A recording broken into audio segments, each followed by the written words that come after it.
Hi, everyone. Welcome to Chat Channel. My name is Tim Hayden, and I'll be your host. On today's show, we have the beautiful Elizabeth Dennehy as our guest. Elizabeth has appeared in many TV shows such as Guiding Light, Seinfeld, Charmed, and many more. She's probably best known as Lieutenant Commander Shelby in Star Trek The Next Generation and Blake Thorp in Guiding Light. Please welcome Elizabeth to the show.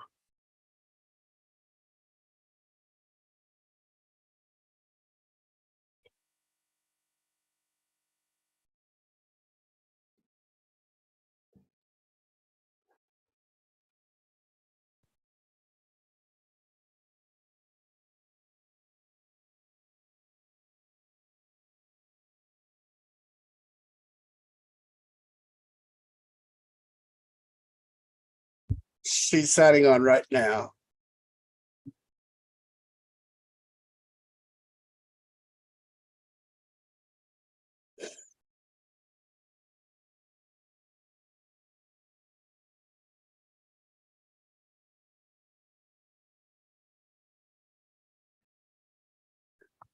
Hello, Elizabeth. How are you? Good. How are you? Doing great. Doing great. I'm so excited that you're here. Oh, you're so sweet. For those who don't know, Elizabeth's father is the late Brian Dennehy. He was an incredible actor. What was it like growing up with him? I mean, It was never boring. Um, it was great because on the one hand, he missed a lot. He wasn't around a lot. He was working. But on the other hand, to have your father be such a great role model for pursuing your dream, doing what you need to do, not letting anybody talk you out of it. It was great inspiration to us growing up that you could do anything you wanted to as long as you worked hard enough at it. So I had, when I was growing up, I would go to friends' homes and their fathers would be like, "How did your dad do it?" And I remember realizing that it was a big deal for somebody to have a crazy dream and just let nothing stop him. well, I know I'm a huge fan of his. I mean, literally anything that he ever did was going to be phenomenal. I mean, I'm Oh. just saying. Well, you also had such a strong mother. What was she like, and how did she raise three kids and four stepchildren? My goodness. Oh, so my mom and my mother was 19 when she had me. They got married, and when my father was a Marine in Camp Lejeune. So they were really, really, really young. And it was fly by the seat of your pants, just with three kids. And she really held us. She was an amazing, amazing woman. And education was really, really important to both my parents. So they moved mountains to get us into the best schools possible. They divorced when I was about 25. And then I would say about 5 or 6 years later, they were both remarried. And so by the time my mom got remarried, her husband's kids were all grown and had their own Oh, okay. families. So it wasn't like she was raising four children. She raised the three of us, and it was a late second marriage. And, they were all already grown. I know I don't know if you wrote it or someone else did. There's a beautiful little short biography on her. That's where I was getting that little bit of information. And she sounds so phenomenal. I mean, She was really amazing. I'm sure that was the eulogy written by my sister because we lost her 7 years ago. We just had the anniversary of her death, November 16th, and it was the worst thing that ever happened to me. We were best friends. We talked all the time. And what really kills me is that my son is a theater major, well, was a theater major, and we were all just talking about how she would have never missed one of his shows. We all would fly to Chicago to see him, whatever play he was doing, and we know that she would have been there. She would never have missed it. And so that's we were just talking about that. Makes me overclamped. So she defended us and loved us, and we were everything. She really kind of worshiped her children and her grandchildren. She was a great, great mom, and we lost both of them. I mean, it's just unbelievable, unbelievable. My father died right at the very start of COVID, but not from COVID. So, yes. Yeah, I think it was 2020, if I remember. And I, like you, I lost my mother about 7 years ago, and she was like your mom. She was the primary Yeah. parent, and yeah, it still not over it, like you said. Little PSA, if you or anybody you know is 65 and older and you hear them saying things like, I can't believe I'm on the Z-Pack, I'm taking the antibiotics, but I feel like I'm getting worse. I feel like I'm going to die. They need to go immediately to the emergency room. So I agree. I did not know that. And that she had the flu, and a week later she was dead. By the time she got to the hospital, she was in sepsis. So, PSA, take care of yourselves. I mean, I go to the doctor for the slightest thing now because you just never know. And sepsis is nothing to play around with, because I know we talked a little bit before the show about necrotizing fasciitis. Sepsis is the next phase to necrotizing fasciitis, so I'm well versed in that one. It's I had never heard of it before. My mom died, acidosis, where your alkaline and acids flip, and sepsis. yes, Never heard it before. And then it was one of those things where you kept, Patty Duke died from the same exact thing as my mom pretty soon after that. And it was like, we just suddenly started hearing about this more and more. So, um, it's really something to be taken seriously. it sounds like she may have went into septic shock too, which is when your organs, it starts affecting your organs. Yeah. It's I it's think the hard to actual cause of death was cardiomyopathy, where the flu infected her heart. So right. tragic. It was just terrible. So I apologize. I didn't mean to bring up no, the no, no, that's subject with fine. you.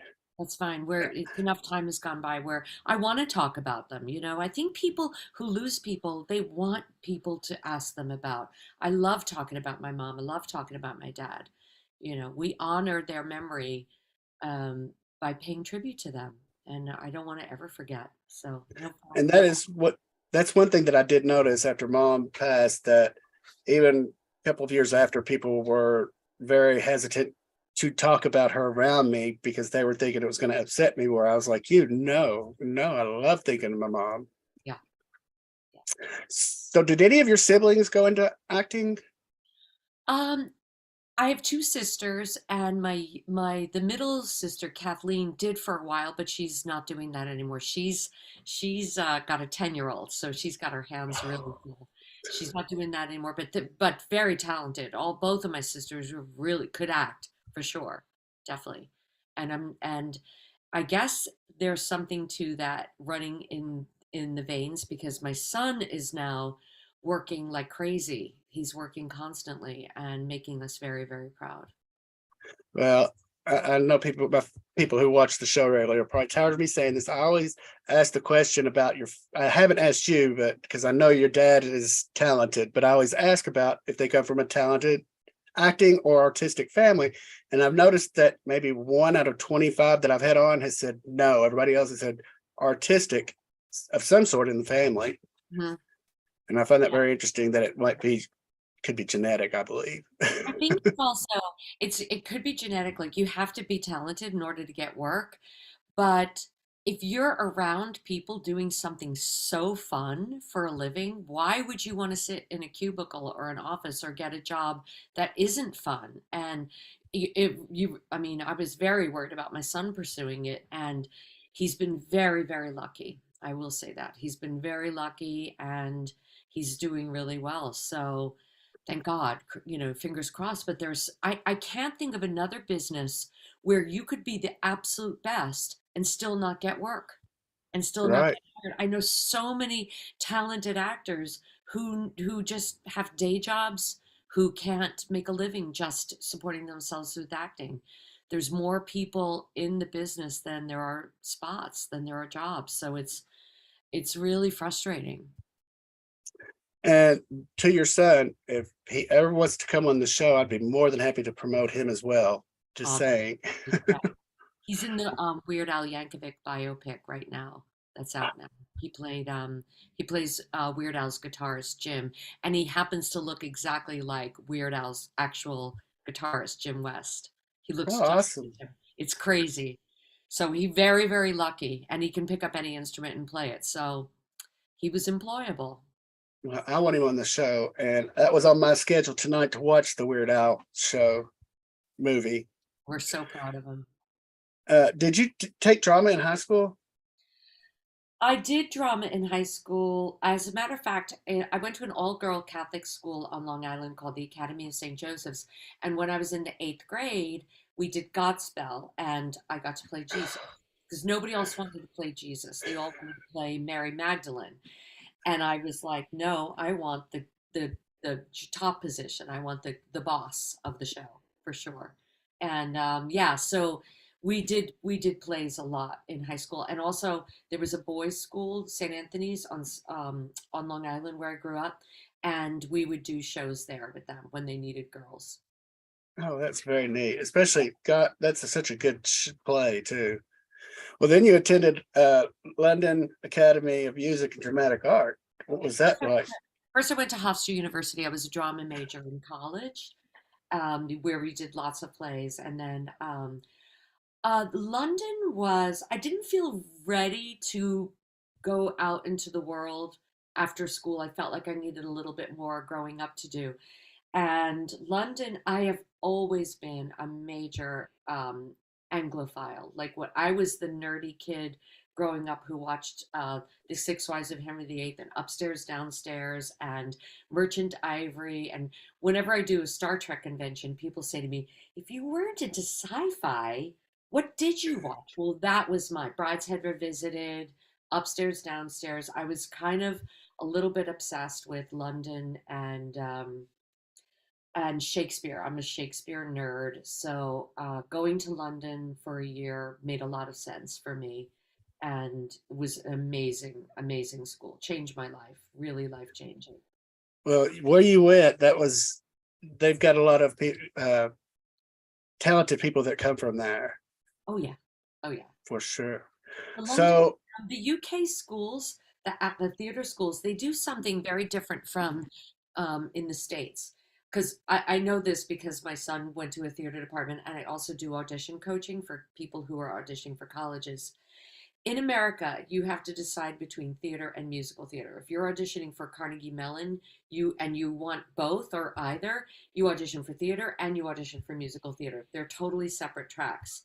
In the UK, everybody acts, dances, and sings to the best of their ability. It's not optional. So even if you hate musical theater, even if you don't think you can sing, you will sing to the best of your ability. You will become an actor who can sort of somehow sing. And I really wish we had that way of thinking in America, that he, everybody, it makes you more hireable, makes you more talented. he made me think of something. They wouldn't want me singing much. They'd get me out of there pretty quick or put me on the stage hands. So is Guiding Light your first acting? I mean, film filmed acting job? Um, I did some commercials. This is, I mean, I have to think back to like the 80s. I did a bunch of commercials first, and I actually did, if I remember correctly, a few guest day players on soaps leading up to that. I think I did a short bit on Days of Our Lives, and I did a short bit actually on The Guiding Light as a different character. But don't ask me what her name was. I You know, I bust always thought that. There was a guy in jail, Vincent. I think the actor's name was Vincent, and I busted him out of jail. I remember the prison warden was an actor named John Wheats, Weitz, and I was working for him. And Vincent Irizarry, is that an actor? Yes, Yes, yes, that's and him. I fell in love with his character and busted him out of jail. So I Yes, played a different character on The Guiding Light. he played Lou Jack on Guiding Light. Yes. Yes, I fell in love with Lou Jack, and Betty Ray was the casting director. So I guess that happens in the soap world where you just come back and play a completely different character years later. It's And happened on several. I remember a couple of different people who've done that, who's just made a one dayer and then come back for a full role. yeah, Lou That, Jack. yeah, Yeah. I love Guiding Light, so that's how I remembered Lou Jack. Sorry. I think that I learned a lot from that job because John really looked after me. He was an old pro, and about, they have three cameras, and the one that has the red light on is the one that's on you right now, and being able to figure out when the camera is on you and what you want to be doing. So that was a big learning curve for me, coming from a theater trained background. And Jackie Zeman just told me yesterday they don't have those lights anymore. Oh wow, I had no You, idea. well, she was saying that she still writes notes or did when she was acting on, but she would take notes because of blocking or something, and then which camera, because they didn't tell you anymore. You had to know. And she's talking about the younger people are on their phones learning their script, but they're not taking notes. So she was questioning how they knew what camera that was going to be on. I guess you just do it full out no matter what. I'm just a little nerd. I Wow. just absorb all this little information. I have no idea. In preparation for this, I was thinking about soap opera acting, and it seems so crazy to me. Think of your favorite movie that you've ever seen.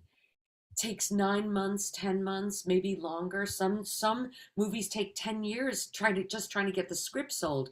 They produce an hour a day of content. That's insane. Yep. That's And, completely crazy. and I've always understood this because it makes sense. A lot of people start on soaps, Mhm. get their start on soaps. I mean, because I feel like if you could do that, because you're going 40, 50 pages a day sometimes, if you could do that, you could go to film or prime time because they are much less slower, I think. Yes, I remember learning 30 pages a night, and I consequently I'm very, very thankful for my time on The Guiding Light, because I still have a really good memory. And as a matter of fact, I have worked as a dialogue coach where running lines, helping other actors learn their lines. I have lots of little tricks up my sleeve, and I'm pretty good at it. And so much to the fact, my husband, who's also an actor, is like, I'll be running lines with him for a scene. He goes, "You're not even turning the pages." I'm like, "Yeah, I know it." And so I've learned his scene and the other parts before he has. It just goes in. Wow. It just goes in. It's a superpower. So very, very grateful to the Guiding Light for that. Another thing that I'm very grateful to, when you're on a soap opera, I have no idea how it's done now, but on a soap opera back then, you would have these really long scenes, and the camera would go from you to them, to you to them, to you to them, you to them. So it's being edited as the scene is going on. There's no blocking, you don't move, the camera does all the moving. So it was really hard for me when I started to stand still. I kept feeling like, can I just like cross over and make myself a drink? But if you do that, the whole thing has to be relit and the camera has to move. And it's a big deal. So I had to train myself to stand still and let the camera do all the movement. And that was so hard. And I remember pressing my leg up against the bottom of a couch just to glue myself in place, resisting all of those urges to move, to look away, to turn away, because you couldn't. There was no time to reset and relight. So that was a really hard but very invaluable skill, because sometimes stillness is really what's called for, and being able to do that and being able to turn off that urge and just be still and do everything with your face and your eyes. Very important to learn how to do that. And see, that just goes to show how phenomenal of an actress you are because you know all of this stuff. You've learned all of this craft. Yeah, you got to Uh, be learning all the time, right? exactly. Well, on Guiding Light, you played the iconic role of Christina Blake Lindsay Thorpe. You were the first adult to play Blake. Do you remember your audition, or did you even have to, was it just a come on in type of thing? Um, Sorry, there's a very noisy truck outside right now. Um, that's a really good question. God, I'm sure. Yes, I think I had to do a screen test. Um, and I think for some reason, I think they actually put me in a costume, like a really beautiful dress, for a screen test, because listen, actresses who are waiting tables can't afford like a really amazing, gorgeous dress. So I think there was like costumes involved, and Yeah, but again, we're talking more than 30 years ago. Right. I hardly remember. Yeah, and the money that I made during that year really helped me, get an apartment and facilitated my move to LA and meant that I didn't have to wait tables anymore. So it's kind of life changing for somebody who's, I think I was 25, 26 at the time. I've only got one more question about Guiding Light. We'll move on. This is about a couple of actors because you had the honor, or I say honor, it would be for me to work with Michael Zaslow and Maureen Garrett. Those are two. I mean, Yeah, incredible. I mean, we had to do ridiculous things on that show. That whole thing when Michael was speaking with that accent and wearing the mask, yes. every once in a while we would just have to sit down and go, okay, I need a break. Hold on a second. Because it was just, it went on for days and it was like, I have to pretend to be so stupid. It's just like to just pretend to not see this. But they were amazing. They were pros. Maureen, it was really funny because I think Maureen was like 10 years older than me, Oh no. pretending to be my mom. We did laugh. We had a lot of laughs about that. Yeah, they were just great. I learned so much from them about that stillness. Maureen was a master at that. And Michael, just the most charming, wonderful. His death was so tragic, so Yes, sad. And didn't one of his daughters die? I think so. Jeez. It's yeah, that poor family has been through a lot. Poor family. Yeah. Just a lovely, lovely human being. And his whole family was great. And Maureen, yeah, Maureen and I were close for a while. I went out to her house out in the Hamptons and we hung out a lot. We spent a lot of time together. And my best friend on the show was Michelle Forbes. She and I were dressing roommates. They didn't have enough space to have one actor per room, so she and I were dressing roommates. And she came to my wedding in Ireland, and we stayed close for a while. But she's it's hard to stay in touch when you're working all the time. Oh, for sure, and move, going different places, Yeah, yeah, like actors have to do. yeah. Well, some of your primetime shows include Star Trek: The Next Generation, Quantum Leap, Seinfeld, Chicago Hope, Charmed, and many more. And I just list those because they are some of my favorites. Chicago Hope. I played Hillary Duff's mom on Chicago Hope. Yes, you did. That's right. When you were in Star Trek: The Next Generation, he played a pretty big role. I know you were on for a very long time, but Lieutenant Commander Shelby, I mean, It was 2 episodes. but in my mind, it seems so much more because you were part of probably the biggest storyline that the Next Generation had, and that was involving the Borg. I mean, Yep. incredible, incredible. I mean, you and Riker had hit headbutted a lot till later on. Then somehow he promoted you to commander from lieutenant. See, I remember these things. Yes. uh, what about do you? I know that they didn't kill that character off. I don't suppose you could let us know if you heard anything from Picard because they seem to be bringing a lot of those old characters back on his new show. I wish. I wish, because Maybe. it would. Oh my gosh, yeah, yeah. I need to write to that company and find out. Let them know. I think I that will. this thing that's so interesting, and I don't think people realize, is that when we filmed part one, we didn't know what was happening in part two. We didn't see that script until Oh, we went back. So we had no idea where this was going, what was going to happen. So it finished the one season, and then part two started the next season. And we had, when we were shooting part one, I was like, maybe I'm a Borg in disguise. How cool would right. that? Am I a villain? Are Riker and I going to end up falling in love with each other? Anything. I mean, we had no idea. So we had to play anything was possible so that when act part two came, you could go, oh, that's what that moment meant. So I don't know if you, there were moments where a lot of people didn't like me, where when I say change the phaser frequencies, and it Yes. works, and I would just kind of go a little smirk to the camera. That's what all those were, where just in case I turn out to be a bad person, you can track that. It tracks. Everything needed to be able to track. So we had to play a lot of ambiguity there. Like that's why Oh people, yes. I wasn't sure if you were good or not. And neither did I. I didn't Because either. I mean, at one point you went over Riker's head right to the captain. So, and the captain was like, well, he didn't dismiss. He was like, use that as a last resort, basically. And you just kind of like, Was I right? Was I right? you were right. Yes, you ended up. Okay.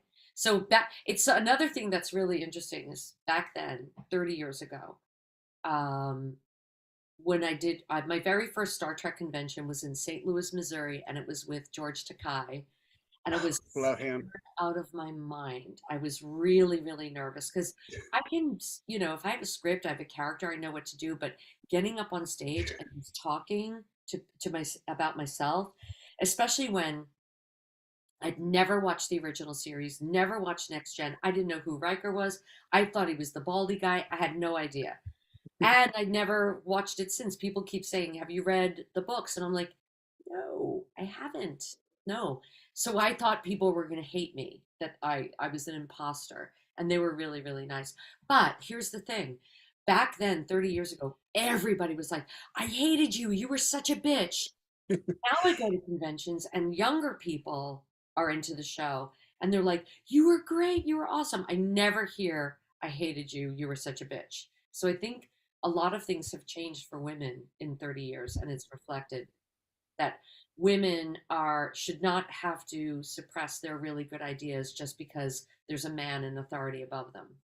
Oh, exactly. 100%. I mean, I am a true believer a woman could do as good a job, if not better, than a man. I mean, Yes, and if believe I me. had the same, it would be really nice too. And as far as back then, my mother is who got me into watching Star Trek because she watched the original, of course, when it came out, which hooked her. And then Next Generation, even when it was reruns, we had to watch it. Oh, really? So Oh, I think those people probably reacted to you from back then is because they were so in love with the original characters, Picard and Frakes and all of them. first time they'd done a cliffhanger, and it was the first time that Riker's authority was questioned. So it made some, yeah, it ruffled some feathers. But And if I'm not mistaken, Picard ended up becoming a Borg not long after that. So, mhm, which that I don't know if you watch Picard, but that was a big part of 2 seasons was the Borg. We'll see good, what the next one is about. good. Uh, well, later you played Sandra in the original Charmed. I say original because they've done a second one. How did you like being on that show? Oh my gosh, I loved you on that show. You were one of the elders. That's so funny. Um, it was very the first of all, the girls were so beautiful and so wonderful. Hello? Oh, There you and are. Yeah, I just popped up to your picture of you as that character. and yeah, they were lovely. It was interesting. It was very, very different from Star Trek because I remember um, I was an elder and I asked them, well, what is an elder? And they were like, you know everything. You're omniscient. You know everything. And Yes. then my first episode, I remember, I think it was with Holly, and I was asking her a lot of questions.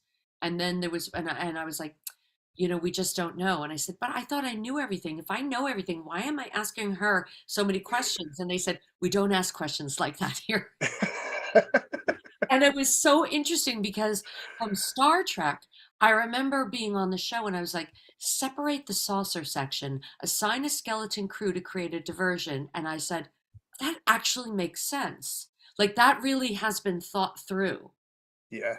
If you had a spaceship, this is what it would be. And you could picture exactly what I was talking about. So there were no holes like that. There was no, don't ask questions like that on Star Trek. And when I went on to Charmed, it was like so, so different. You just had to act like you knew everything, even though you were asking all these questions. Yeah, I kind of questioned that along the way too, because it was like, if you knew Leo was going to end up turning bad, why didn't you do something 10 years ago? Yeah. um, Yeah, it was fun. without going into details, what I'm just curious for my own self, did you sense much negativity on that set? No, not at all. I was just wondering. I've heard stories, and like I said, they're stories. Yeah. That's why I didn't bring it up. There may have been drama with the I have no idea, but I think when you have day players and people guest stars, people just get on with it. Right. Do you think they might do a movie that they've been talking about for 20 years? No idea. I have no idea. Do you have a favorite genre that you like to play in, like comedy, I've drama? just done my second Western, and I have to say, I really love Westerns. I'm We're gonna working get to that. I'm working on this film with Kevin Costner. He wrote, directed, and is starring in it, called Horizon. And I was in September in Moab, Utah, and I'm wearing a hoop skirt and a corset, and I'm playing this Irish woman, and I have this amazing wig and my hair. I mean, just fabulous. I can't wait for you all to see it. But the best thing is I get to go back in March/April and do movie four. It's going to be four films. Oh, So really? I love westerns. And I'm so not a country person. I am not rural. I am a city girl all the way. But I just love the costumes. I When I put on my hoop skirt and my corset and my petticoat and my bonnet, and for the fitting, I said to the wardrobe department, I said, 13-year-old Elizabeth is losing her mind right now. So I love all that. I love that, even though it was really uncomfortable and really hot after hours and hours and hours of wearing. But the territory, you're in usually beautiful. Like I did this one called Lazarus Man with Robert Urich a long time ago, 1995, and that was in Santa Fe. Gorgeous. Here's a little tidbit of juicy, showbiz information. We shot Lazarus Man on the Western set in Santa Fe, which is where my father and Kevin Costner shot Silverado. Oh, wow. In those full circle moments. So now I'm working with Kevin. That's got to be neat, especially considering that he worked with your dad. It's very sweet. It's very nice. Every once in a while, you get a reminder of how small the business is. Like feels like there's 10 people. And when I flew to Moab on the plane with my movie husband, Michael Rooker, on the plane was Lance Henriksen, and we had a 2-hour layover in the Denver airport. And it's like, you just, it's such an industry town, LA. You can't swing a cat without hitting an actor. And for those who didn't catch it, the movie's called Horizon. It chronicles a faceted 15-year span of pre and post Civil War expansion and the settlement of the American West. And of course, it's got Kevin Costner, Sam Worthington, and the beautiful Elizabeth Dennehy. Thank you. I'm very excited. I There's was not a Western. a huge cast, 170 speaking parts. And Michael and I play Irish couple, Mr. and Mrs. Reardon, he's an Army Sergeant Major. Horse Reardon. Hmm. Yeah, I mean, I've never watched westerns growing up, but the Yellowstone, 1883. I mean, those hooked me. Those really hooked me. It's really fun. It's so fun to deal with the costumes, the beautiful vistas, horses all over the place, horse poop. um, it's just cool as long as I don't have to deal with guns. And I was raised on a farm, so I know everything you're talking about in reality. yeah, so really, really fun. Well, I think they're changing the way they're doing guns, from what I understand, after what happened on another set that I don't want to really talk about because I don't want to get in trouble. I'm just really glad I don't have to deal with it. I think it's really complicated. Well, I heard after that they're changing everywhere, not just that movie, but across the board, that they're going to be changing that.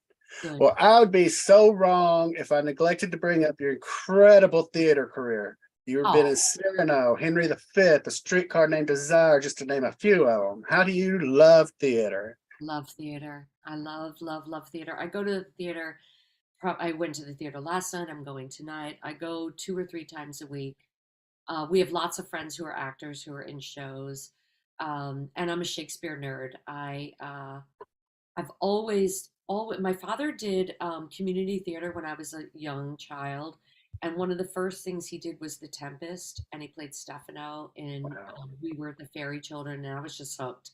And then in elementary school, we did a version of Midsummer Night's Dream, and I played Helena, and I just love me some Shakespeare. So when I went to Lambda and I graduated from London, came back to New York, one of the very first jobs I got was, I mean, just a ensemble member in Henry V with Kevin Kline and Mary Elizabeth Mastrantonio at the New York Shakespeare Festival, and I thought, okay, this is my life. This is my life now. Isn't that great? Yeah. So just that's I love. Really at home doing theater, but most especially doing Shakespeare. I love it. I know you didn't realize it at the time, but I love your career that you've worked with so many fellow fascinating, memorable people, but I just can't get past your father. I'm sorry. Just Okay. No worries. I I loved I loved him as an actor. I did. Yeah, he was great. And did you know? I don't know if you've been following my Insta, but this thing that happened in Hope, British Columbia. Hmm. So Hope, British Columbia, is where First Blood was filmed. And I got a message in February from Brian McKinney, who works for the Hope tourism office, that they have a First Blood festival in Hope. And for the 40th, which took place in October, they were going to be unveiling a life size chainsaw sculpture of Sheriff Teasel, Will Teasel, my dad's character in First Blood. And I was like, I am so there, so there.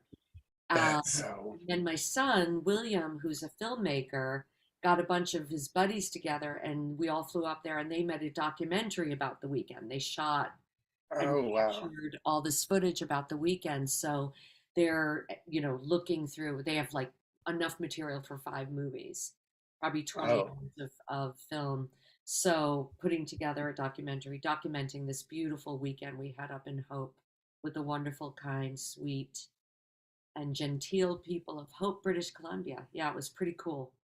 well, anything about your dad, I think, would be wonderful. I'm waiting for a biopic actually, because he lived such a incredible life. I don't know anything else of saying it. Who should play him? Oh, I never even thought about that. I have to think about that. They would have to be very, very good to do to because nobody can fill his shoes ever, ever. I mean, Wow. my one thing that always stands out in my mind is Cocoon when he went like that. That Mhm. was that's it. That's all he had to do. That hook. I flew down to Florida when he was shooting Cocoon, and we went out to dinner. Me and my dad, Maureen Stapleton, Wilford Brimley, Jack Gilford, Hume Cronin, and Jessica Tandy, all at the dinner table. And I was just like, just shut up, Elizabeth, and listen. Just listen. Amazing.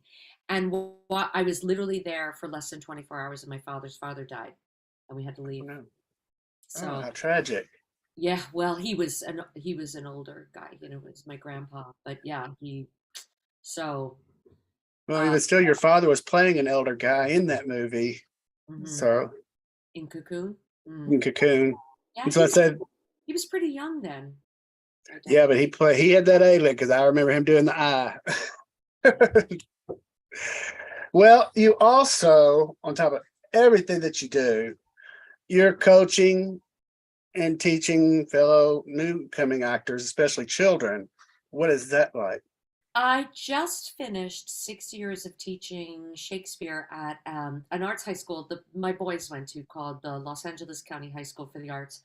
So my mom, my mother died 7 years ago, and my mother was a teacher, and for about a year I was just kind of stunned, couldn't really move, and then the teaching opportunity came up, and I kind of felt like that was my mom moving the stars in the universe around. So I taught Shakespeare. 2 of those years were on Zoom, on virtual, like not in person.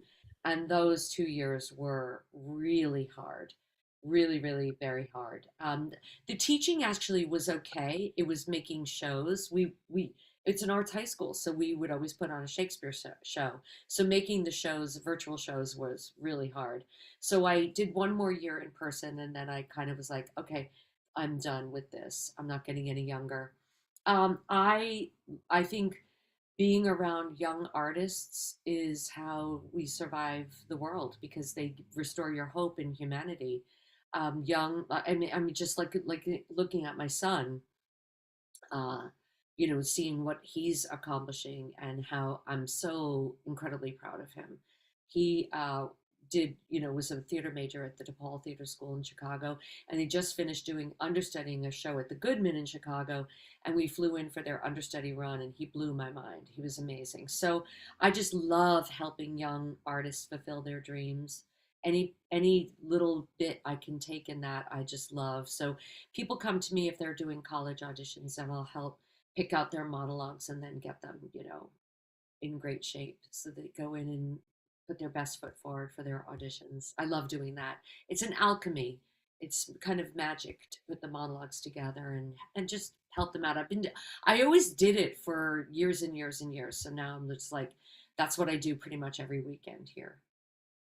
Well, I mean, you couldn't ask for a better teacher with Oh, not only your resume, your fabulous resume and acting, you also have the experience from your father yeah. from I think then. a lot of actors also coach and teach, and you got to pass it on. Otherwise, what are you good for? You got to contribute something. So yeah, I learned a lot from watching him and being able to articulate what acting is and what good acting is. It forces you to get better because you have to think about it for yourself too. Right, right. And you brought up something earlier, about the Zoom on computers having to teach. What do you think about the way that that forced young actors to have to change their auditions? I think that the pandemic, one of the things that it really